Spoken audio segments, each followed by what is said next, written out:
Salut tout le monde, je vais vous expliquer comment on procède pour faire un FAP off sur un EDC16C34.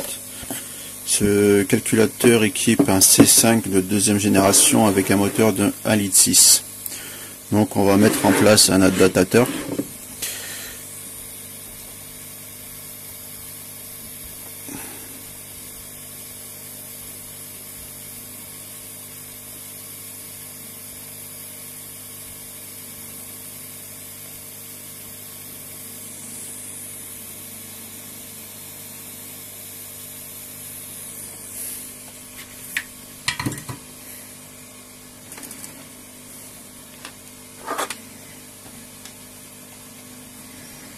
Donc voici ce que je vais mettre en place.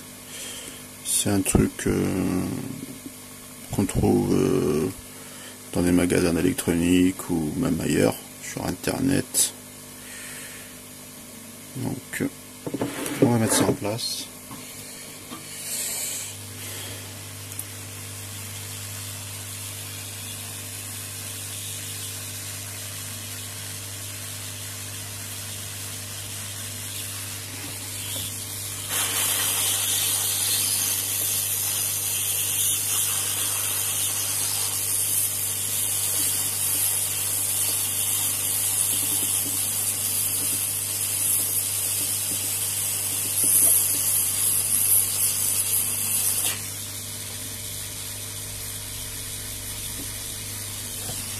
Voilà, c'est en place.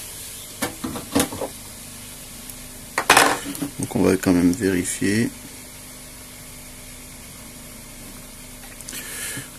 Pour confirmer la chose, on va quand même en remettre un petit coup d'étain pour être sûr. Ça mange pas de pain.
Et voilà.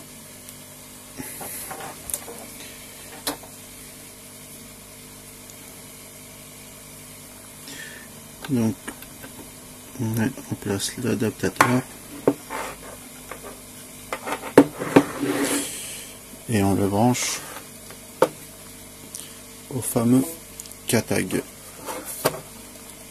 Donc ce que je vais faire, je vais enlever les fils là, qui me servent pas dans ce cas là.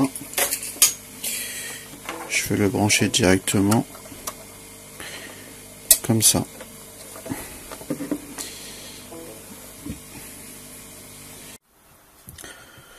Bon, maintenant on va lancer K-Suite et on va faire un dump du calculateur. Donc comme vous le savez, c'est une bagnole, c'est un C5 deuxième génération et le calculateur c'est un EDC16C34 que voici.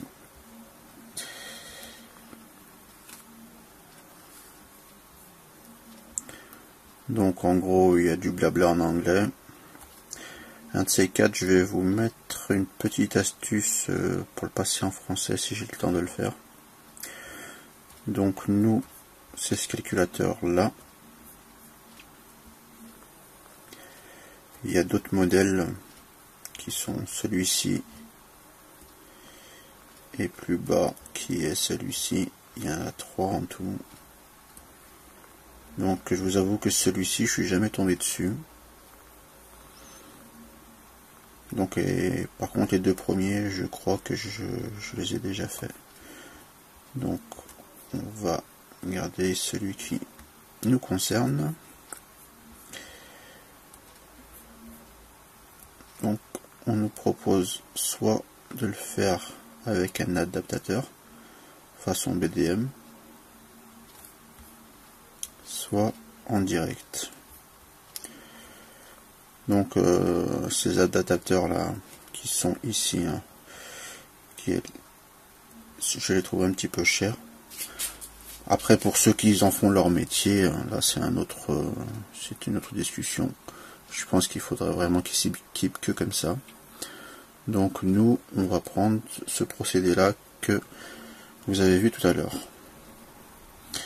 Voilà, donc on met ça. Donc pour mon cas c'est un Bosch EDC 16 Plus avec le P66. Si vous prenez un autre ça fonctionnera pas. Donc le problème il sera vite réglé. Donc moi j'ai une fâcheuse manie d'insister sur les backups. En règle générale j'en fais 3. Et je compare les 3 backups pour voir s'il n'y a pas d'erreur. S'il y a un octet qui déconne, donc c'est qu'il y a eu un souci.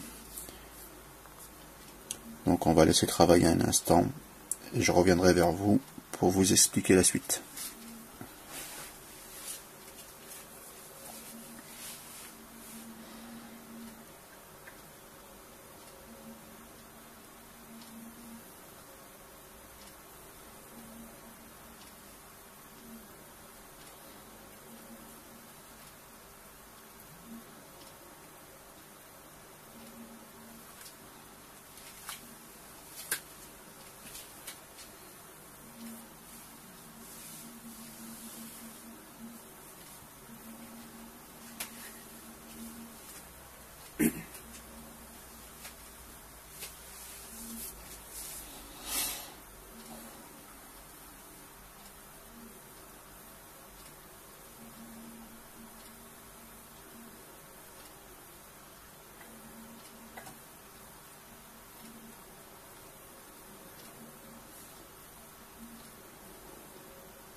Voilà, c'est terminé.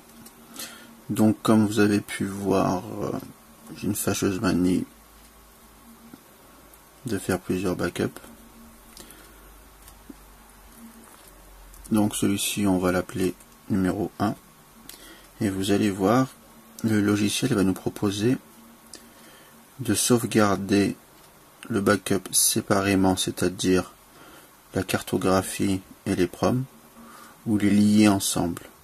Donc moi j'ai une préférence pour les sauvegarder séparément, pour surtout avoir accès à la cartographie. C'est ce qui nous intéresse dans notre cas.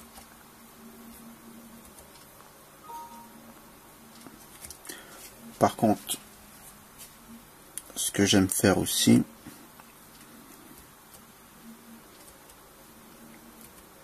c'est un backup de la cartographie seule.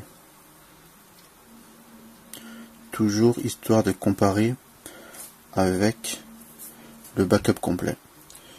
Il faut savoir une chose, c'est qu'on travaille avec un CATAG clone, donc ce n'est pas un original. Je n'ai pas confiance à 100% en ce matériel. Pour l'instant, j'ai jamais rien planté. J'espère que ça va durer. Mais ça ne coûte rien de faire une sauvegarde en plus, au cas où.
Je fais qu'une simple copie, je vais vous épargner la série de 3.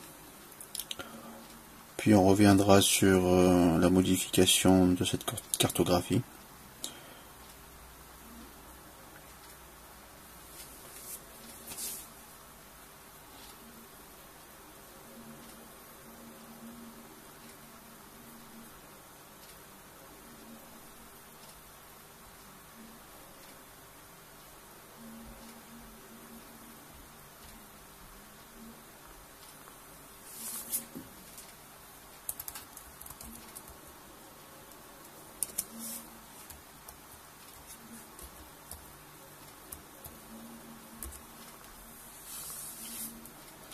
Et voilà, c'est fini pour cette tâche.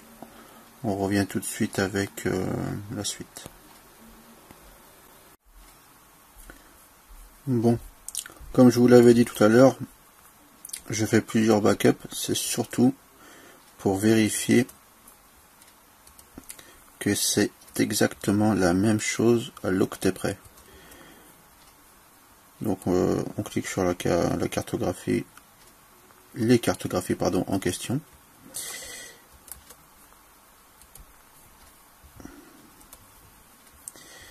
Et on compare. Donc là, comme vous voyez, on voit bien 2 097 152 octets et c'est exactement la même chose sur les trois.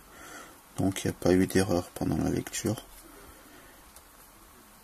On peut continuer à travailler. On peut faire exactement la même chose avec les proms.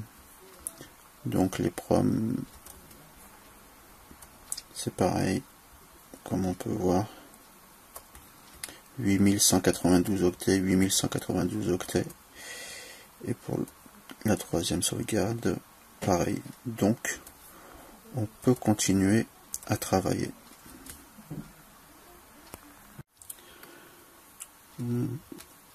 Nous revoilà. Je vais vous expliquer vite fait ce qu'il faut modifier pour avoir un FAP off. Donc, il faut rechercher cette ligne. En fait, la différence entre les deux lignes, c'est juste ça. Là, c'est 0, 0. Et là, on a 0, 1. Pour le désactiver, le 0, 1, il faut le passer à 0, 0. Je vais vous montrer en fait deux méthodes. La méthode pas très orthodoxe parce que je trouve qu'elle modifie beaucoup de choses. Et elle supprime pas mal de DTC. Donc les DTC, c'est ce qui fait remonter en fait les codes défauts. Par contre, c'est fonctionnel. Donc le logiciel s'appelle DPF Remover Free de chez MTX Electronics. Cette version est gratuite. Il y a une version payante qui vaut quelques milliers d'euros, je crois. Donc là, dans notre cas, ce qu'on va faire maintenant, on va chercher le DC16.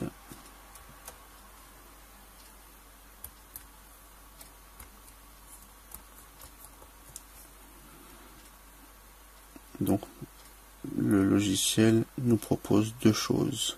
Donc, on choisit le Citroën. Et nous, on va faire un FAP off. On peut faire un EGR off aussi. Il suffit juste de sélectionner celui-ci. Mais nous, par contre, comme on peut voir, il n'est pas gratuit. Donc nous, on veut faire un FAP off. Donc on va récupérer la cartographie numéro 1. Donc j'ai supprimé celui que j'avais fait. Donc cartographie numéro 1. Donc là, lisez bien ce qui est indiqué.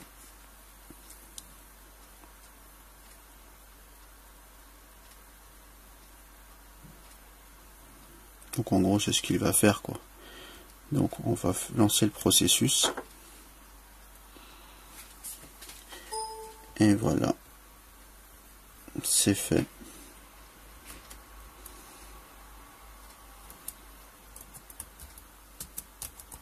On va l'enregistrer. Je vais mettre entre parenthèses comme quoi ça a été fait par MTX.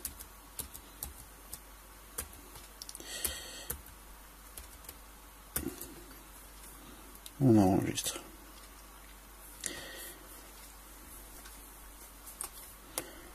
Méthode numéro 1, fini. Donc on va prendre les méthodes numéro 2, celle que je préfère. Donc on va récupérer un éditeur hexadécimal. Celui que j'aime bien, c'est celui-ci. Il est gratuit. C'est HXD. Vous pouvez facilement le trouver sur Internet. Donc on va lancer ce logiciel. On va récupérer notre fichier que voici.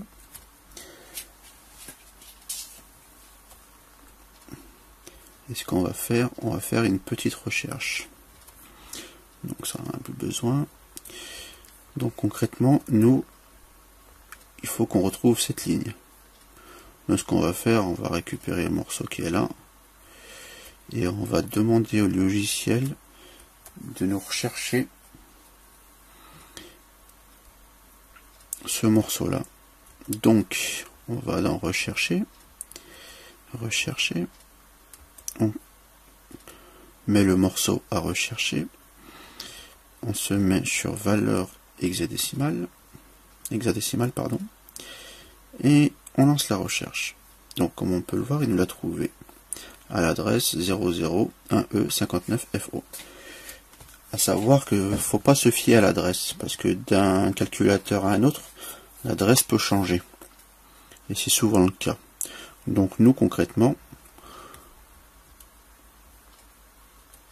on a juste à passer ici. Donc on passe à 0 pour avoir le off. Donc celui-ci.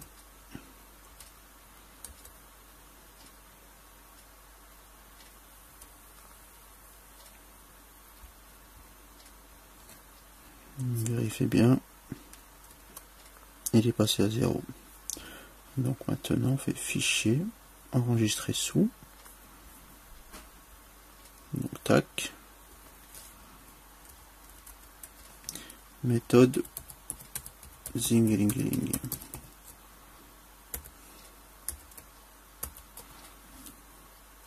Enregistrer.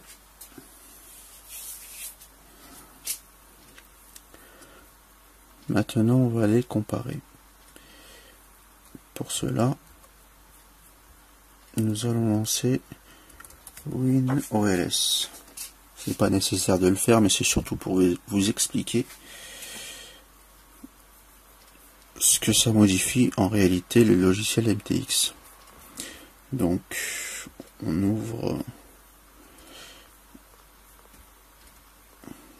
la cartographie 1. Donc là, on voit qu'il le reconnaît comme Citroën C5, 100% original. On ouvre la cartographie numéro 2, qui a été modifiée par MTX, donc celui-ci. 91% original, donc il y a 9% qui a été modifié. Donc en fait, en réalité, c'est énorme. Là, c'est du blabla, faut remplir si vous le voulez.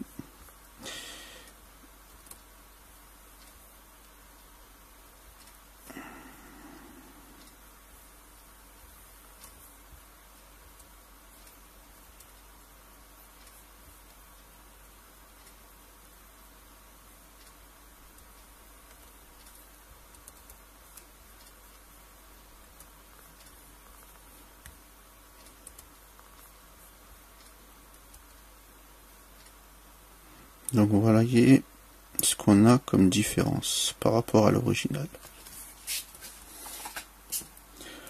Donc lorsque je change d'adresse en fait,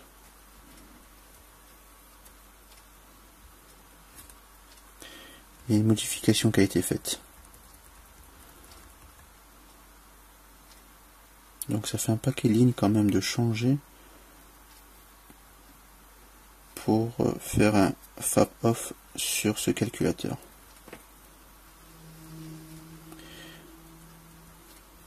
Nous allons voir par contre celui que j'ai modifié. Donc on ouvre le fichier.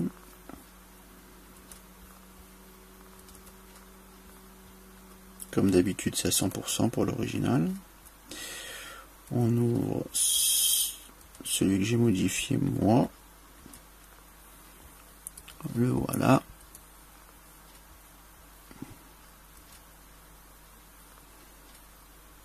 Je suis à 91% quand même pour juste un caractère de changer.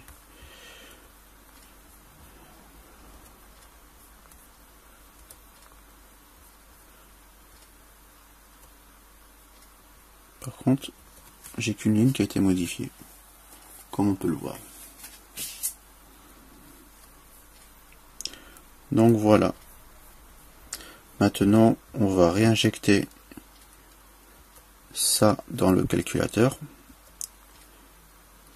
Et on en aura fini.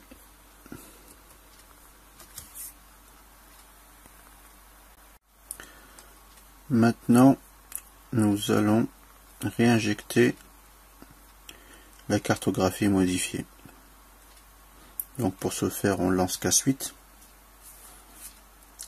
Comme tout à l'heure, on choisit le véhicule avec lequel on a travaillé. Dans notre cas, le DC16C34. Donc on passe ceci. On choisit le deuxième comme tout à l'heure. Si on choisit un autre, ça ne fonctionnera pas. Donc là, ce qu'on fait, vu qu'on a modifié que la cartographie, on réinjecte que la cartographie. Il n'y a pas besoin de réinjecter les proms. Donc, on choisit celui qu'on a modifié. Donc, je vais prendre le mien. Et c'est parti. On patiente un instant et je reviendrai vers vous pour la suite.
Voilà, c'est fini. Donc j'entends dire déjà des personnes qui vont me parler de calcul de checksum. Donc à savoir que sur le KTag, c'est lui qui le gère. Il n'y a pas besoin de passer par Winoless ou autre chose pour recalculer le checksum. Donc là, je crois qu'on en a fini. Je vous dis merci d'avoir regardé cette vidéo. N'hésitez pas à liker, abonnez-vous si vous le voulez. Et à bientôt.